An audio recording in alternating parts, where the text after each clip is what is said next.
El libro de Éxodo,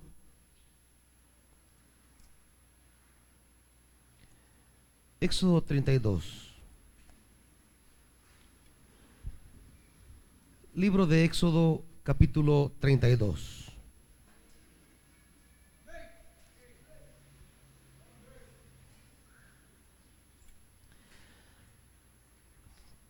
Versículo 1 en adelante.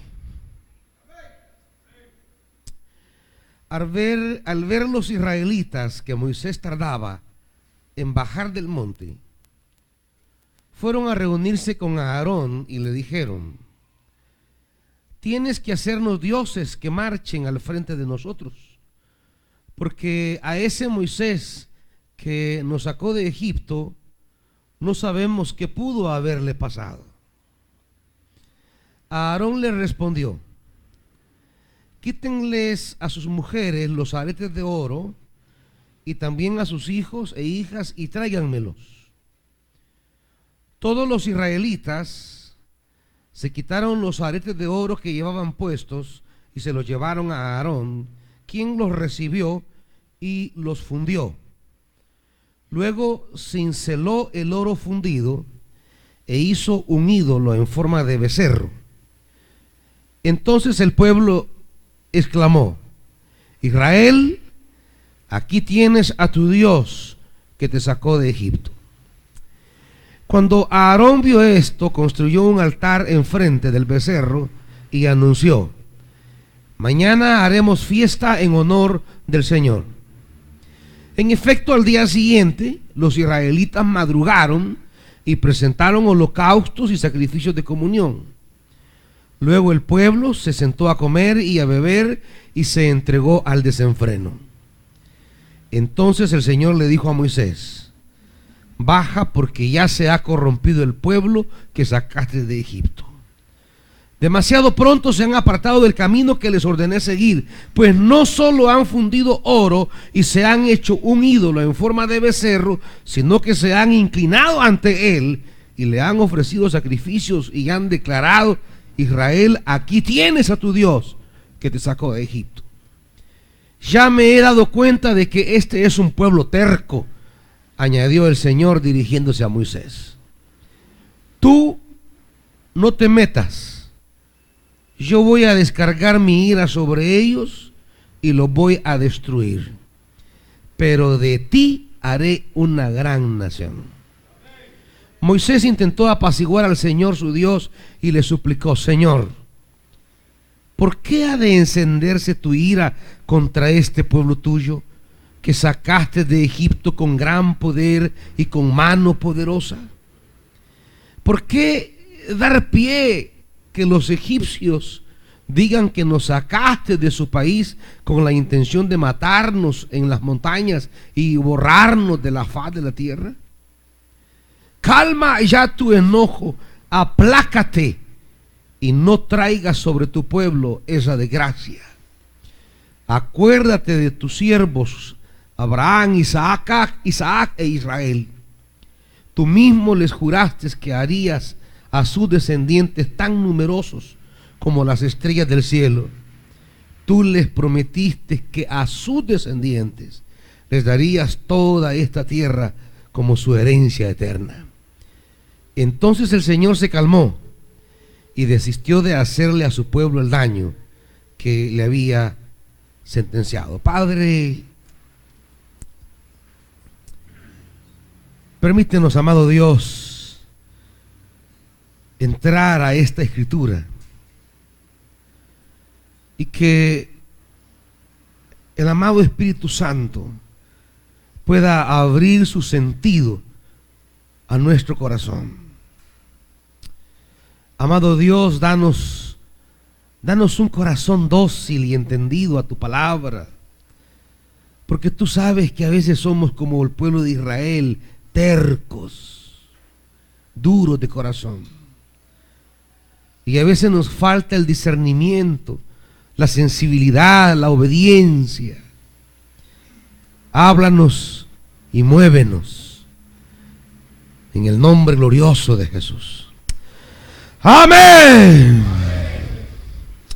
Que así sea, hermanitos.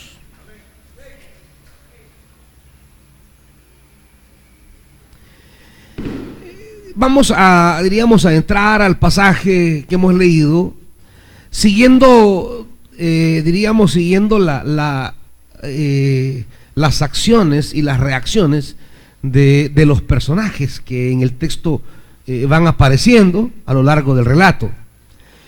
Diríamos que son tres los personajes que estructuran la columna vertebral del relato, tres personajes en torno a cual el relato está narrado.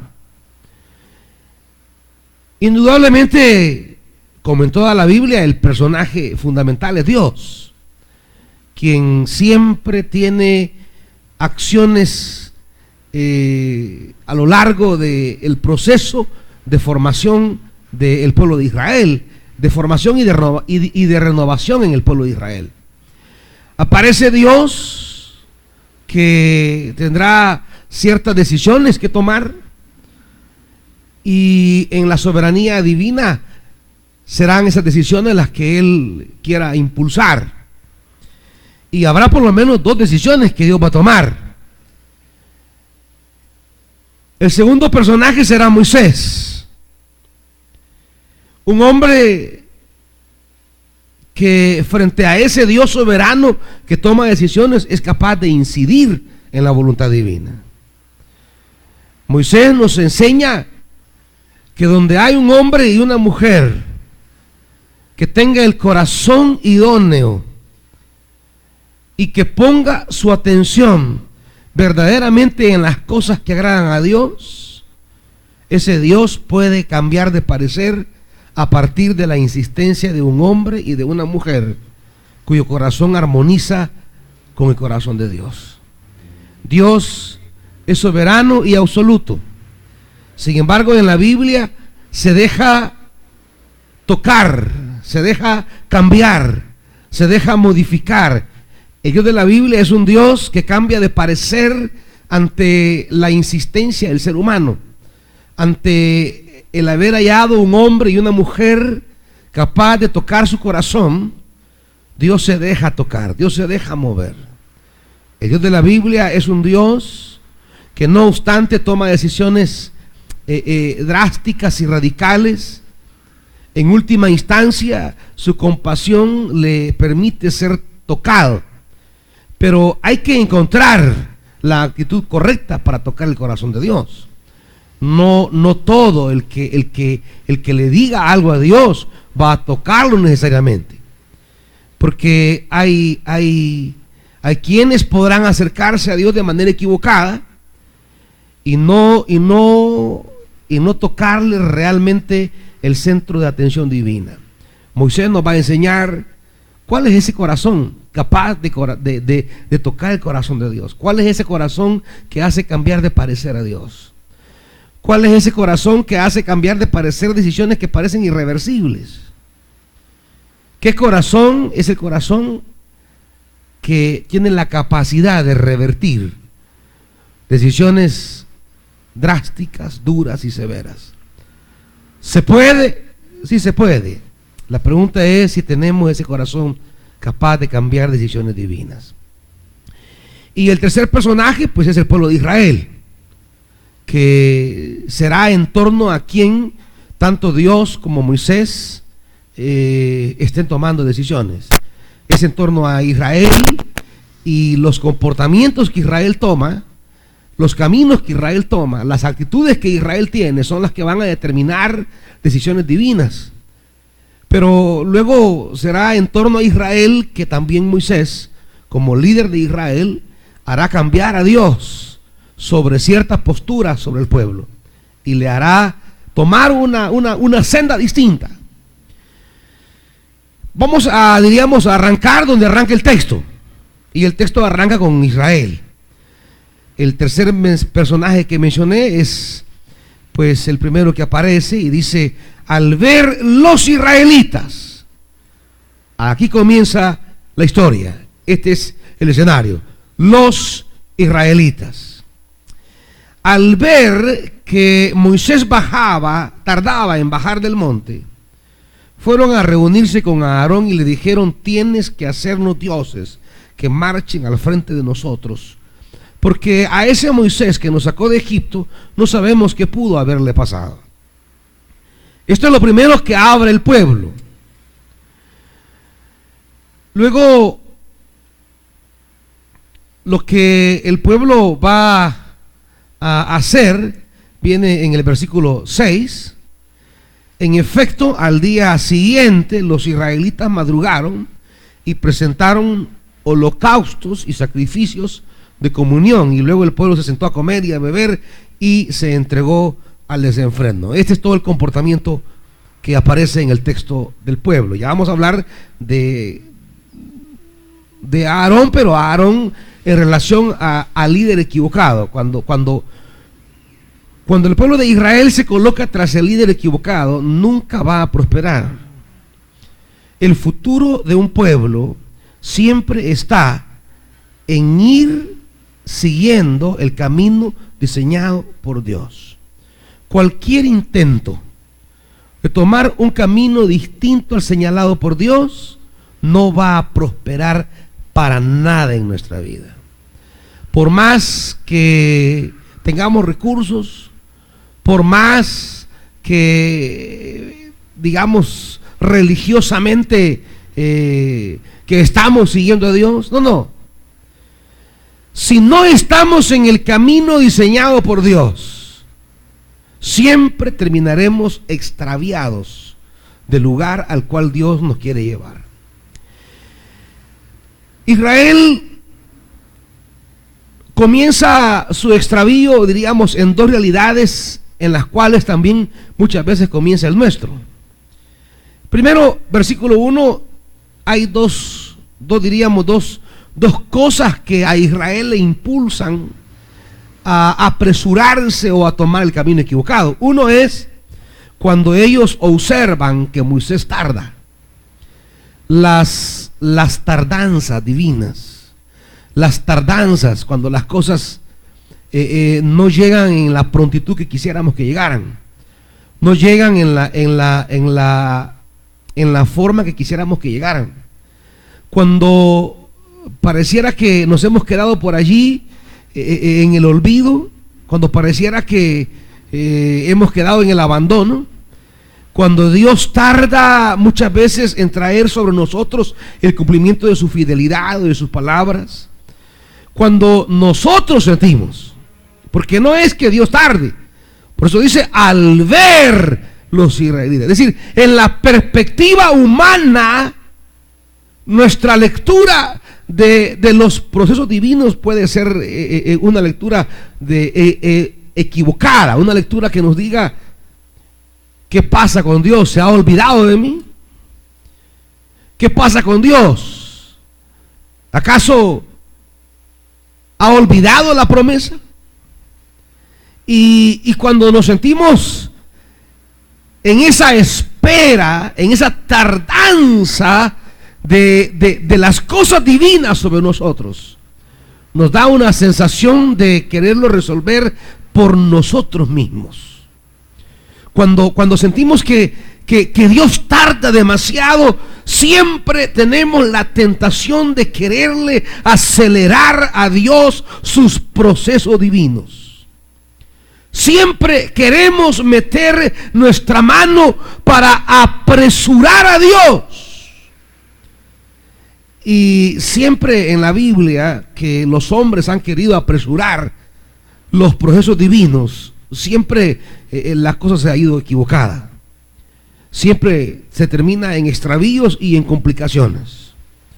Cuando Abraham y Sara sentían que el tiempo avanzaba, la cosa se complicaba y se hacía cada vez más imposible, pues ellos también quisieron acelerar, adelantar, darle una ayudadita a Dios, echarle la mano a Dios.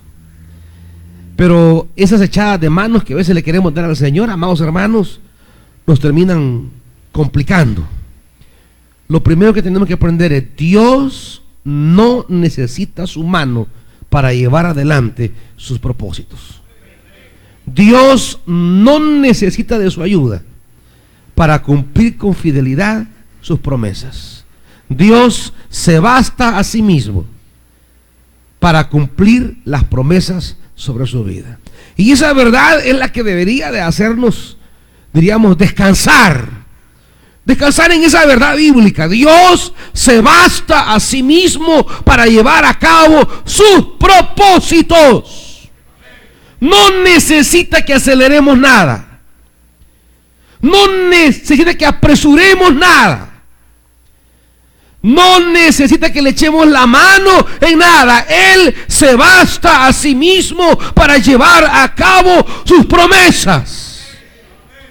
Lo que debemos aprender nosotros es a descansar en esa verdad de la fidelidad de Dios para cumplir sus promesas, y descansar en la verdad de la capacidad de Dios para llevarlas a cabo sin la intervención humana.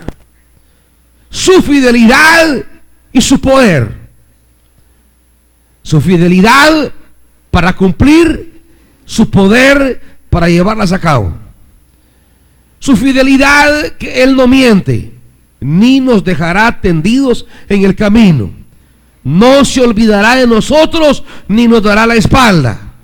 Su poder, su potencia divina para efectuar lo grande, lo complicado y lo difícil que parezcan sus promesas. Él puede hacerlo. No importa lo grande de los enemigos, ni lo enredado de la situación. Él puede hacerlo. Su fidelidad y su poder son las dos realidades, diríamos, que el creyente debe aprender a descansar. Y cuando veamos la tardanza, cuando en nuestra concepción de tiempo y espacio lleguemos a la idea que Dios tarda, tenemos que volver a la palabra y descansar en la palabra y decir: Dios llegará, Él tiene poder para llegar. Y claro, a veces cuando las cosas tardan, el corazón se tensiona, el corazón se acelera, y quisiéramos una resolución pronta e inmediata, y quisiéramos que la cosa se resolviera ya. Y si no se resuelve ya, entonces buscamos la manera de cómo se resuelva ya. Y a veces en esa búsqueda apresurada de cómo yo quiero que se resuelvan las cosas es cuando más nos complicamos. A veces al principio puede parecer que la búsqueda tenga lógica. Al principio podemos justificar con el argumento que sea. Israel va a justificar con buenos argumentos. Israel va a decir: hagamos un Dios y sirvámosle al Dios que nos sacó. Es decir, hay un argumento aparentemente válido, razonable. Israel quiere servir a Dios. Israel siente que la tardanza de Moisés le priva de su adoración a Dios. Siente que esa espera le está privando de hacerle fiesta a Dios. Y la intención aparentemente buena que tiene. Sin embargo, los resultados serán nefastos.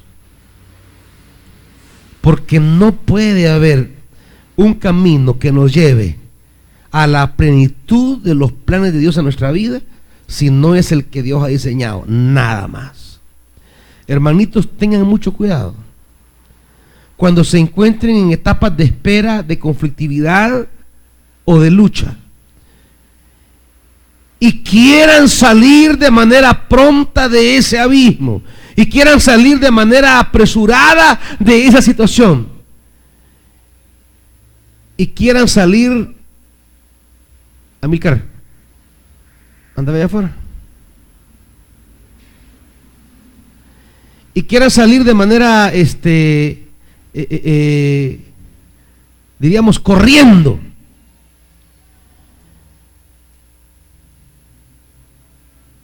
y a veces podemos tener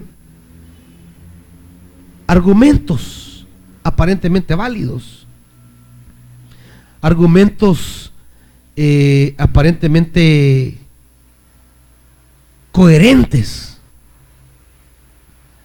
Sin embargo, cuando las cosas tienen el desenlace, reflejan que el principio estuvo malo. Lastimosamente, cuando es el desenlace, nunca volvemos para atrás para decir en qué momento me equivoqué, no.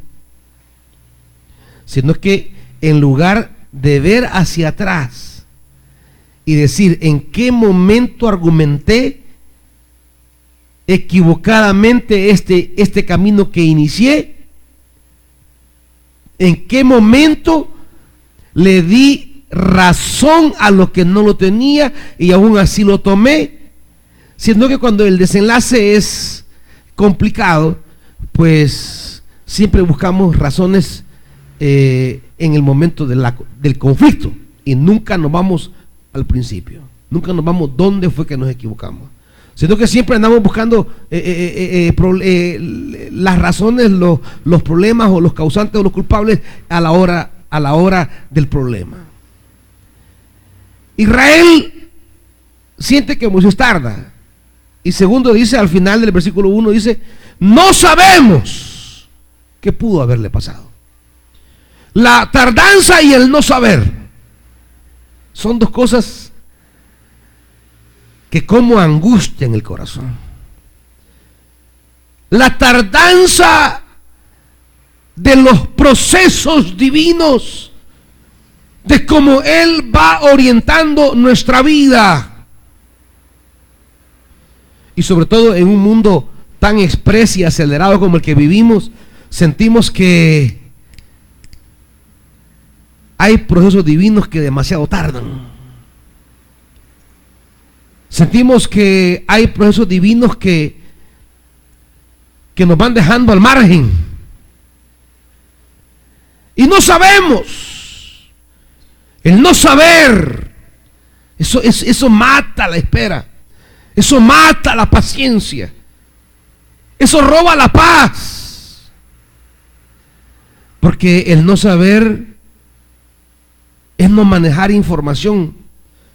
Y el no manejar información angustia.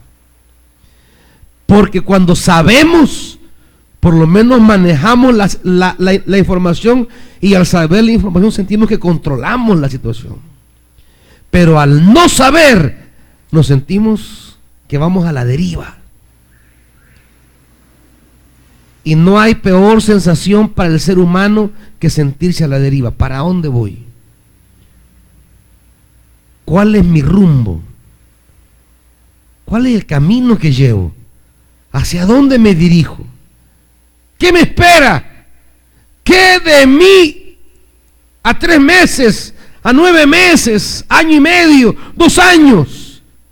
Y el no saber, eso, amados hermanos, es torturante. Es torturante. La tardanza en los modos divinos de operar con nosotros. La tardanza en los plazos señalados por Dios. La tardanza en esas visitaciones de sus promesas. Porque a veces las necesidades son grandes, agobiantes. Y las promesas, aunque son jugosas y grandes, pero no llegan. Y a veces nos vamos como asfixiando. Tardan y no sabemos. Las mismas motivaciones que impulsaron a Israel al camino equivocado hace miles de años son las mismas equivocaciones y motivaciones que nosotros tenemos ahora.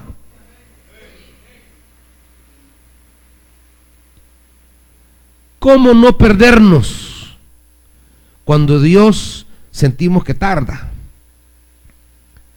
¿Cómo no perdemos cuando estamos llenos de incertidumbres? Yo sé, amados hermanos, que muchos de ustedes quisieran salir ya de ese encierro en que se sienten. Yo sé que muchos de ustedes quisieran salir ya de ese pozo en que sienten que se ahogan. Yo sé que muchos de ustedes quisieran acelerar el desenlace y favorable. Pero miren, amados hermanos, no hay resultado positivo en acelerar los procesos que Dios tiene para nosotros. No hay. No hacemos ningún bien echándole la mano a Dios.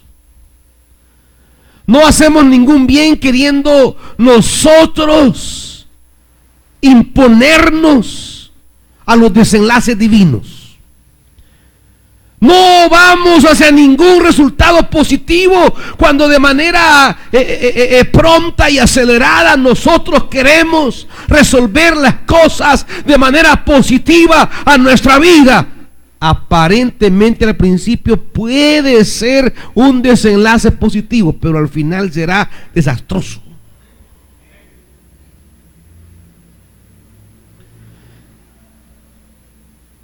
La participación suya al querer acelerar los procesos divinos solo será para usted pérdida de tiempo y de recursos. Tiempo y recursos que van a necesitar más adelante.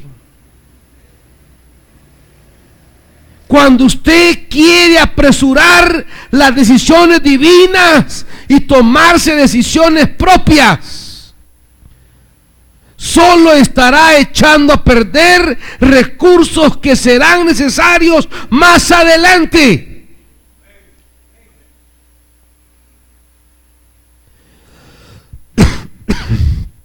Hay que saber esperar, hermanitos, aunque no sea fácil.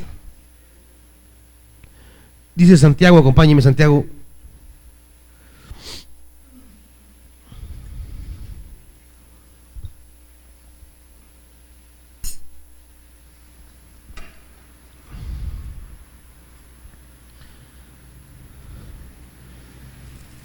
Carta del apóstol Santiago, capítulo 5,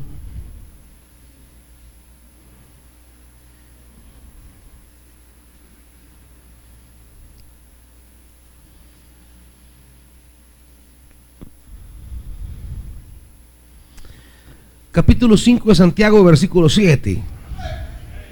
Por tanto, hermanos, tengan paciencia hasta la venida del Señor. Miren cómo espera el agricultor a que la tierra dé su precioso fruto y con qué paciencia aguarda las temporadas de lluvia. Así también ustedes manténganse firmes y aguarden con paciencia la venida del Señor que ya se acerca. No se quejen unos de otros, hermanos, para que no sean juzgados. El juez ya está a las puertas. Hermanos, tomen como ejemplo de sufrimiento y de paciencia a los profetas que hablaron en el nombre del Señor. En verdad consideramos dichosos a los que perseveraron. Ustedes han oído hablar de la perseverancia de Job y han visto lo que al final le dio el Señor. Es que el Señor es muy compasivo y misericordioso. Aunque Santiago está aplicando la perseverancia y la paciencia al tema de la venida del Señor, el llamamiento a la perseverancia y a la paciencia no será solo aplicable a la espera de la venida del Señor, sino que es aplicable a todo aquello que venga de Dios, a todo aquello que tenga que ver con el mundo divino. Tenemos que ser pacientes y perseverar, mantenernos firmes y constantes. No solamente con respecto a la venida del Señor, sino con respecto también al cumplimiento de su palabra, a su fidelidad, a sus promesas, al desarrollo, al desenlace de esos procesos divinos de Dios con nosotros. Hay que tener paciencia. Se nos habla del agricultor. Él siembra, pero él tiene la paciencia de aguardar la lluvia, el crecimiento, que la cosa florezca y que al final dé su precioso fruto. Es lo que anhelamos. Al final de los procesos divinos debemos anhelar el precioso fruto. Claro, uno quisiera el fruto inmediato, el fruto que me dé satisfacción ya, el fruto que me haga sentirme bien ahorita, el fruto que me haga sentirme tranquilo ahora. Pero no, hermanitos, los procesos divinos nos van a llevar por etapas de algunos meses que no nos vamos a sentir bien, que no nos vamos a sentir satisfechos ni tranquilos. Es más, vamos a sufrir algunos tramos del proceso. Pero tenemos que aprender de estas cosas. Así opera el Señor, así obra el Señor. Y si no aprendemos a descansar en las manos fieles y poderosas de Dios, si no aprendemos a confiarnos en sus manos, siempre andaremos con iniciativas personales que nos van a extraviar y a enredar cada vez más. Hay que descansar en su fidelidad, hermanos. Hay que descansar en sus promesas. Hay que descansar en su poder. Hay que confiar en su amor. Ningún aceleramiento es bueno.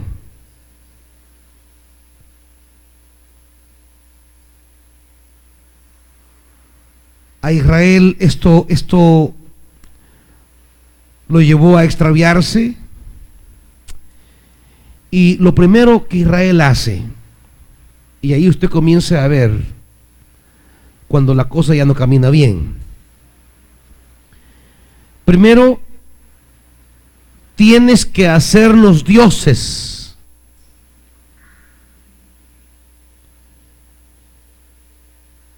Cualquier cosa que nos conduzca a cambiar el lugar de Dios en nuestra vida, ya empezó mal la cosa.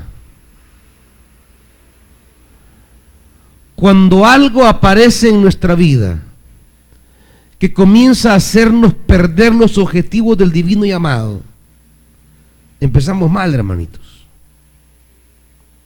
Sea lo que sea. Todo aquello que nos aparte del glorioso llamado divino y que nos ponga a andar inventando. Tienes que inventarnos dioses. En el camino del evangelio no hay que andar inventando, solo hay que obedecer.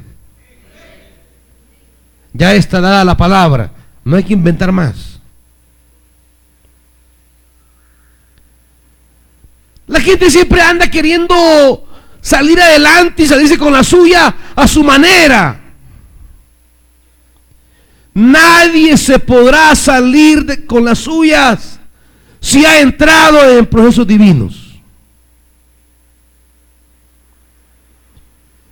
Cuando Dios es su Dios y lo lleva de la mano, y usted es su hijo y él es su padre, y él tiene procesos divinos con usted como padre, como Dios, como Señor, y usted como hijo, como siervo,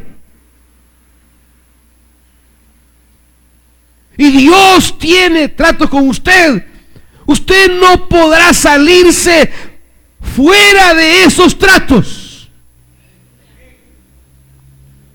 No recibirá el precioso fruto. No tendrá un desenlace productivo si pretende salirse de esos procesos divinos, saltárselos. No hay manera. ¿Cuántas veces hemos querido hacerlo y terminamos peor? Más complicados, más enredados. Ya ustedes conocen la historia de Jonás. Dios le dio instrucciones precisas, pero él quiere evadir tales instrucciones. Él considera que esas ideas divinas están deschavetadas, que eso que Dios le ha pedido no es para él, y que él tiene la capacidad para poner su propia agenda,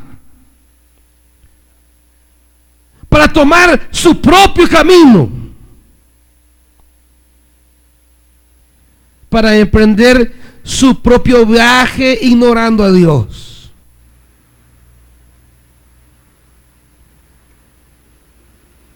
Si de verdad somos hijos de Dios y siervos de Dios, siervas de Dios, vaya donde vaya, siempre se encontrará con que Dios la va a hacer regresada. Siempre se encontrará que Dios lo va a hacer regresado, si es hijo genuino de Dios. Ahora, si no es nada, ahí lo va a dejar a Dios que se vaya a estrellar. Por eso, amados hermanos, hasta nos debemos de alegrar cuando las cosas no nos hayan salido bien, porque eso significa que estamos topando con las intenciones divinas que nos quieren hacer regresar a sus propósitos, a sus caminos, a sus decisiones. Las cosas que no nos han salido como queríamos no significa necesariamente que estamos fuera del marco de Dios. Al contrario, aún esas cosas nos dicen: estoy en los propósitos de Dios. Porque a veces uno se encuentra que quiso tomar su propia decisión, quiso emprender su propio camino y salir adelante por sí mismo, y de repente se cae aquello, se desploma y uno se ve más complicado, enredado. Aún eso, amados hermanos, aún eso, tómenlo como la gracia divina de quererlo llevar de nuevo a sus propósitos y a entender que no tiene por qué apresurarse si su fidelidad y su poder son suficientes y son prontos y son capaces para llegar a nuestra vida en el momento indicado. Pero como nos agarra el aceleramiento, nos agarra la desesperación, nos agarra no, hermanitos.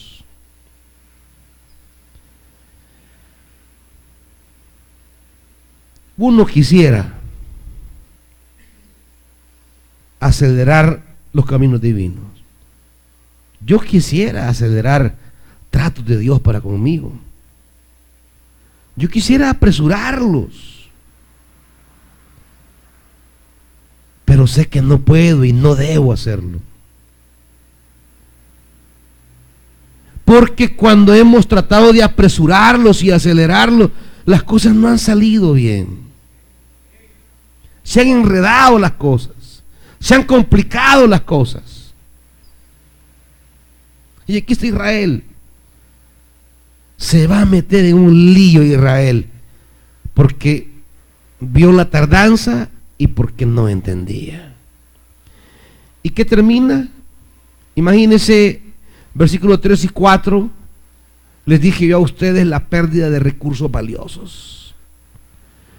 Todo lo que Dios un día le dio como bendición, lo va a usar para tonteras. Todo el oro que recibió cuando salieron de Egipto, recursos valiosos, comenzamos a poner nuestros recursos al servicio de proyectos equivocados.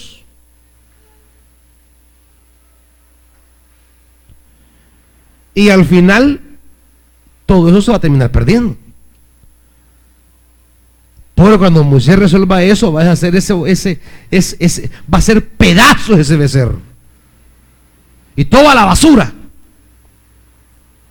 Recursos valiosos que usted tiene hoy, los puede perder si comienza a apresurar procesos en el trato divino y comienza a colocar esos recursos al servicio de proyectos equivocados. Lo va a perder, hermanitos. No solo perderemos el rumbo espiritual, perderemos recursos valiosos. Perderá tiempo usted. Y si no sabe manejar los momentos de pérdida, no solo va a perder tiempo y recursos, va a perder cosas profundas, va a perder cosas internas. Que eso es lo peor. Lo material al final se recupera, pero las heridas que le quedan,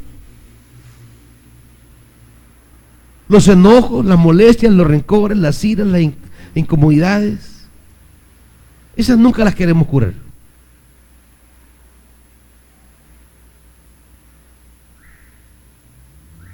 La conflictividad no la queremos curar. Cuando nos apresuramos, perdemos cosas maravillosas, cosas valiosas que Dios nos ha dado. Hermanito, no se apresure. Dios tiene sus tiempos.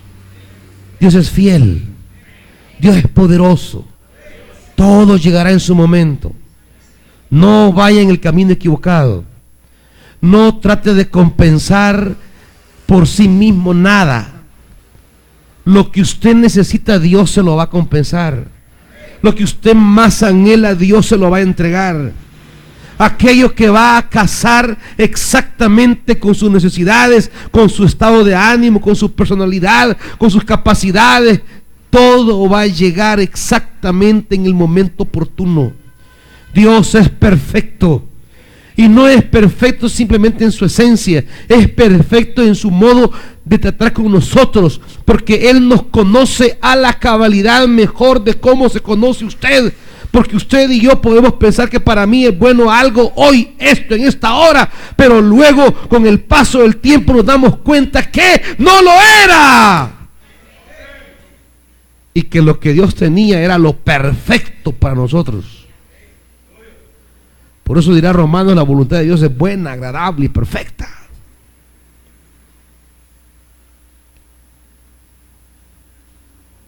Cuando usted quiere compensarse, es que yo me merezco esto, es que yo no necesito esto, es que yo anhelo esto, y usted quiere compensarse a sí mismo, enredado va a terminar, hermano, complicado va a terminar, hermano. Sirva a Dios, ame a Dios, obedezca a Dios, que lo que usted cree merece ser compensado, Él lo va a compensar y lo va a hacer perfecto. Recibirá el fruto precioso exacto.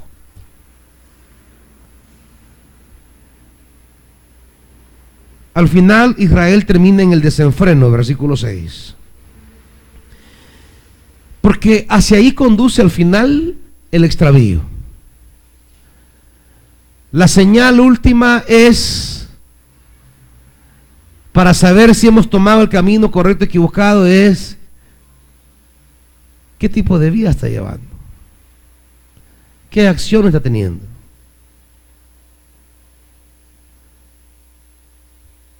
¿Cómo va el testimonio? ¿Cómo va el compromiso?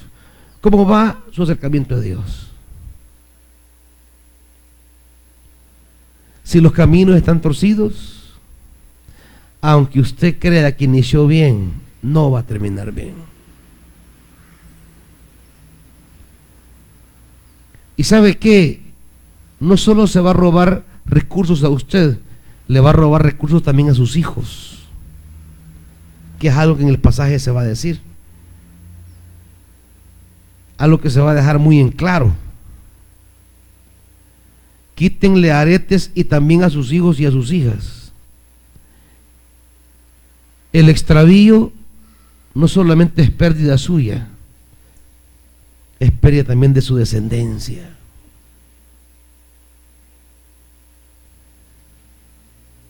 Y terminan en un desenfreno. Aparece aquí ahora la figura del Señor. Y dos cosas, digamos, que Dios dice sobre Israel. Versículo 8. Demasiado pronto se han apartado del camino que yo les enseñé. Es el primer señalamiento de Dios. Con qué rapidez nos apartamos de lo que Él ha marcado en nuestra vida. 9. Ya me he dado cuenta que este es un pueblo terco. Es Dios quien está hablando. La terquedad,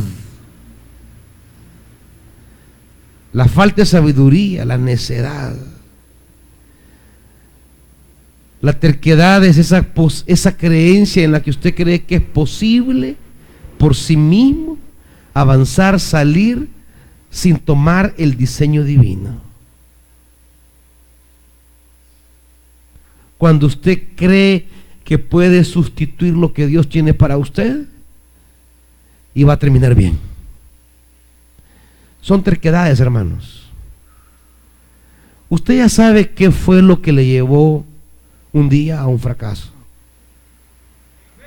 Si lo sigue haciendo, usted ya sabe para dónde va. Y la terquedad es que nosotros imaginamos, cada vez que tomamos el camino equivocado, imaginamos que hoy sí nos va a ir bien. Esa es la terquedad. El creer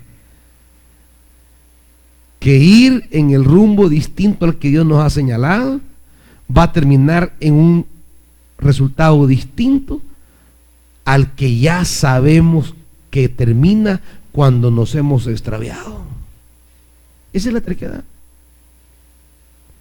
Pensar que hoy sí le va a ir bien aunque ha tomado el camino equivocado. Pensar que hoy sí la va a poder hacer. Pero no, hermanitos, si no nos ajustamos a los caminos divinos, a los procesos divinos, a la espera divina. No era a Aarón a quien Dios había llamado para dirigir a Israel, era a Moisés. Tenían que esperar a Moisés. Muy hermano de Moisés podía ser Aarón. Muy sumo sacerdote podía ser Aarón. Pero no era a quien Dios había puesto para dirigir a Israel.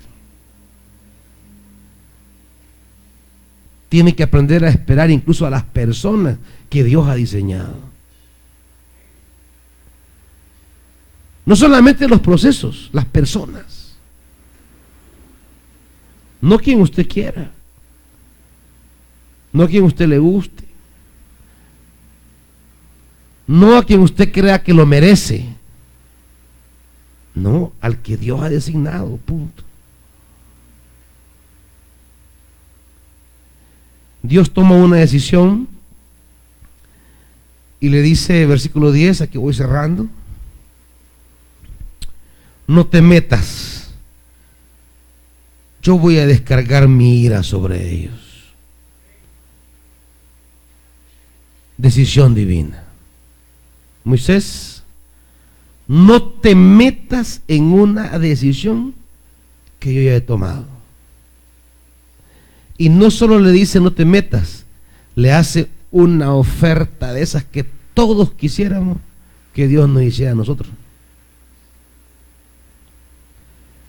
Pero de ti haré una gran. Ahorita voy a destruir a Israel, pero de ti voy a levantar un pueblo. ¿Cuántos quisiéramos que Dios nos señalara y nos dijera: de ti, yo a ti te elijo ahora? Esos que nos quisiéramos sentir preferidos, elegidos y amados de Dios. De ti, ¿quién no quisiera esa oferta? ¿Qué tal alguien le dice, mira? Alguien le dice, mira, esa Betania a mí ya me tiene harto, que le diga a Dios a alguno de ustedes. Así que le voy a dar en la nuca esa Betania. Y mira, a vos te voy a levantar para desde ti hacer una nueva iglesia. Yo les aseguro que todos de ustedes, sí, Señor, gracias, soy indigno, te alabo, te bendigo, destrúyela y hagamos algo nuevo tú y yo. Es más, algunos ni siquiera están esperando que Dios les diga que va a destruir la Betania. Ellos le piden que la destruya.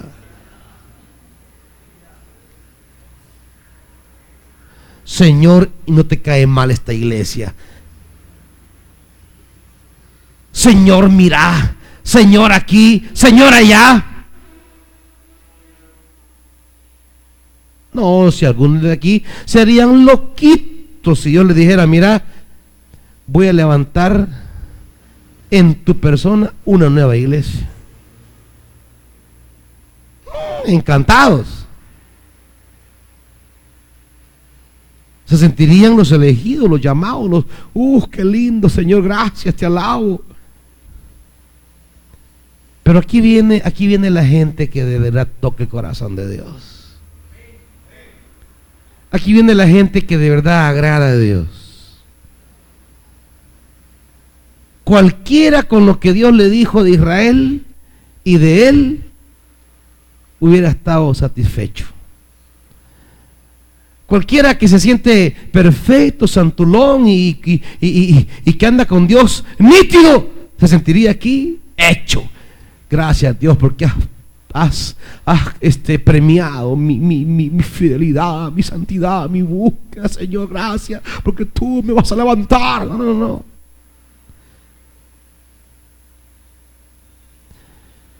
Por eso muchos no mueven el corazón de Dios ahora. Porque más que pedir misericordia están pidiendo juicio. Porque más que interceder y clamar, están señalando, juzgando, criticando. Más que salvar, están condenando. Mire, y aquí vamos cerrando. Le dice Moisés, Señor, ¿por qué ha de encenderse tu ira contra este pueblo tuyo? Mire Moisés cómo va a remarcar esto de manera constante.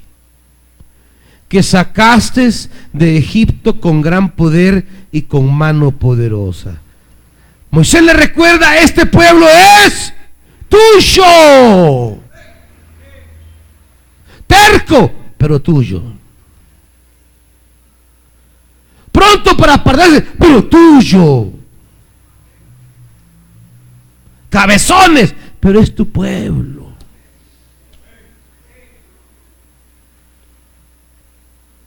Por ahí deberíamos empezar. Somos tercos, pero somos tuyos, Señor.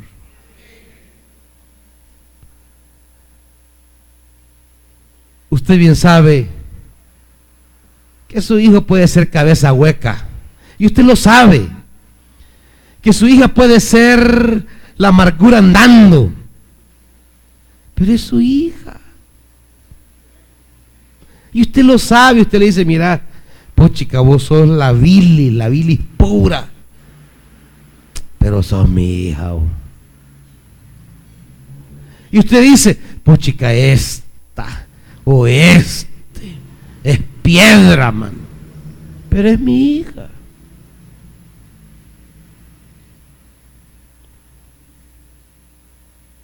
Es lo primero que Moisés le dice, Señor, esta iglesia, así como es tuya. Sigue diciendo, ¿por qué dar pie a que los egipcios digan que nos sacaste de su país con la intención de matarnos en las montañas y borrarnos de la faz de la tierra? Moisés apela al honor de Dios. Fíjese que en ningún momento habla de alguna virtud de Israel. No, habla de Dios nada más. Es tu pueblo. Y aquí está en juego tu nombre. ¿Qué van a decir los egipcios de ti, Señor? La preocupación de Moisés es el nombre del Señor, el pueblo del Señor. En ningún momento le va a tomar la palabra a Dios que le dijo de ti. No, en ningún momento le va a tomar esa palabra. Casi que lo ignora eso. Y tercero, acuérdate de quién, hermano. Tú me dices, de ti haré. Pero no, Señor, acuérdate de tus siervos. Mire qué tremendo que Dios le diga a ustedes, de ti voy a levantar. No, Señor, acuérdate de fulano, sutano y mengana. Ellos son tus siervos. ¿Se imagínense qué tremendo? Que le dicen, no, Señor, tus siervos son ellos. A ellos les has prometido. A ellos les diste palabra. A ellos les dijiste. Yo solo estoy para cumplir tus promesas a ellos. Qué tremendo, ¿eh? Gente así necesitamos hoy día. Porque hoy no va. Sí, Señor, si es que este Abraham y Isaac, no, olvidarlos. Si es que mira fulano, no, Señor, si aquí si no fuera por mí ya hubiera caído el fuego en esta iglesia. Si casi que somos solo como 4 justos nada más.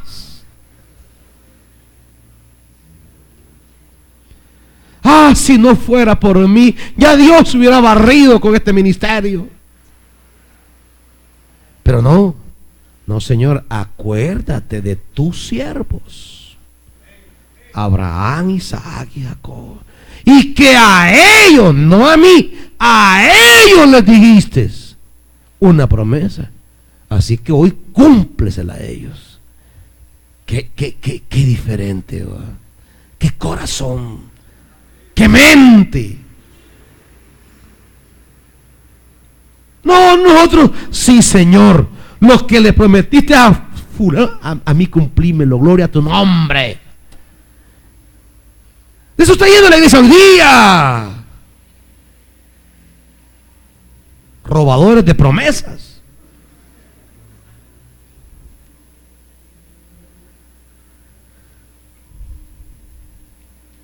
Entonces el Señor se calmó y desistió de hacerle a su pueblo el daño que había sentenciado. Nosotros podemos cambiar las cosas, hermanitos, pero hay que tener un corazón bien diferente. Ese corazón lleno de rivalidades, de rencores, de enojos, de maledicencia, de juicios, no va a cambiar nada. ¿Cómo va a cambiar este país con una iglesia que se juzga a sí misma, que rivalizan entre sí mismos?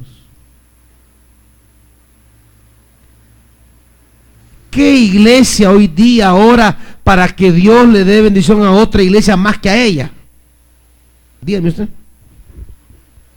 ¿Qué iglesia ora y dice, Señor, haz a aquella iglesia más grande que nosotros? Señor, haz que tal pastor sea más grande que yo. ¿Dónde están esas oraciones? ¿Dónde están las oraciones suyas, Señor? Que a fulana le vaya mejor en su ministerio de lo que me fue a mí. Señor, hoy fulana lleva ese privilegio que yo llevaba antes. Señor, ayúdalo para que lo haga 100 veces mejor de como yo lo hice. No, Señor, haz que entiendan que yo era quien tenía que estar ahí. Anúlale la inteligencia, que se equivoque, que se enrede, que no pueda ni pegar una vejiga, que se le quemen los detalles. que se enchivolen las decisiones. Ojalá agarre fuego la cocina, más que la acaban de comprar. Siempre oramos para que a nosotros nos vaya mejor que los demás. ¿Dónde están las oraciones para decirle: Señor, hoy la hermana va en el cargo que yo tenía, Padre, ayúdala y que tenga un ministerio maravilloso? ¿Dónde están las oraciones para mover la generosidad de Dios a favor de alguien que ha hecho mal quizás, pero yo oro para que le vaya bien? Que me ha hecho daño quizás.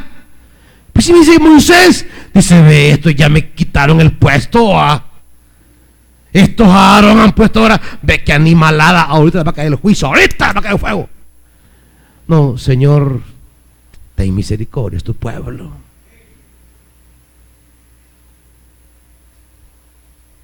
Este es otro tipo de ser cristiano. Mientras no lleguemos a este corazón y a esta manera de pensar, muchas cosas no van a cambiar. Pónganse de pie, amados hermanos.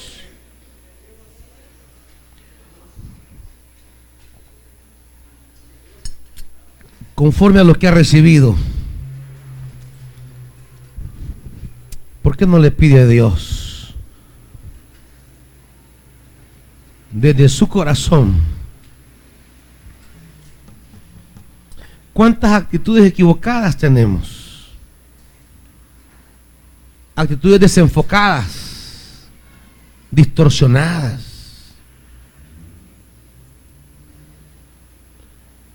El hombre y la mujer capaz de cambiar las cosas, ese que tiene un corazón diferente,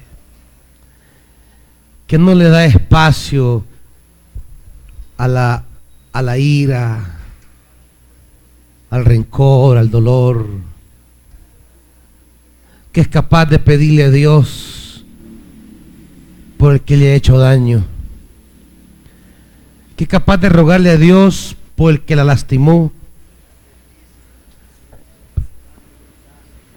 que es capaz de decirle: Señor, esa bendición que me estás ofreciendo a mí, dársela a fulano.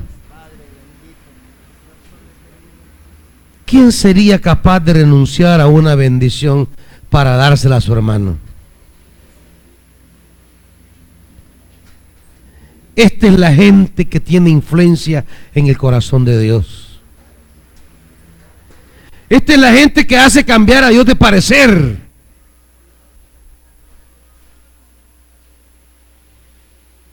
Esta es la gente que hace nuevos caminos, que hace nuevos senderos. Esta es la gente que cambia para bien el futuro de sus hijos. Porque aunque las cosas puedan estar en su contra,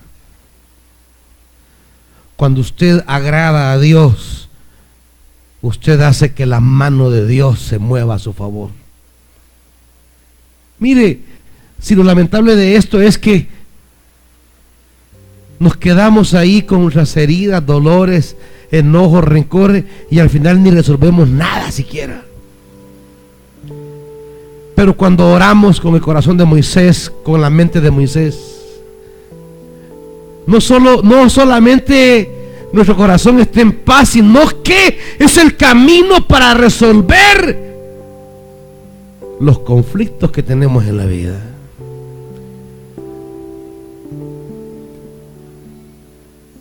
No solamente el corazón está en paz y con alegría, sino que salimos del pozo que nos aflige. Resolvemos las cosas. Padre, gracias, amado Dios, por tu palabra,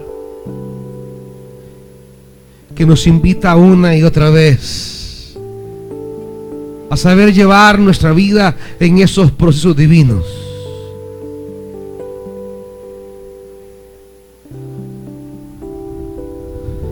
Padre, Escucha a tu pueblo, Dios. Si esta mañana alguien ha venido y un día se salió del camino que Dios le llevaba y le ha traído hoy el Espíritu Santo a este lugar para reconciliarse con Dios, venga y hágalo. Si a alguien Dios le ha traído para entregarle su vida al Señor, venga y hágalo. Extraviado no va a llegar a ninguna parte buena, pero en el camino de Dios usted va a llegar a recibir ese precioso fruto que Dios tiene para usted.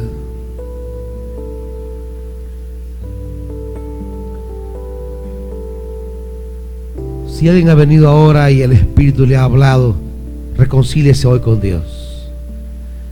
Ponte en amistad con Dios, dice la Biblia, y por ello te irá el bien. Esperar en ti. Padre, regálanos el corazón de Moisés, para estar por encima de los sentimentalismos humanos, para no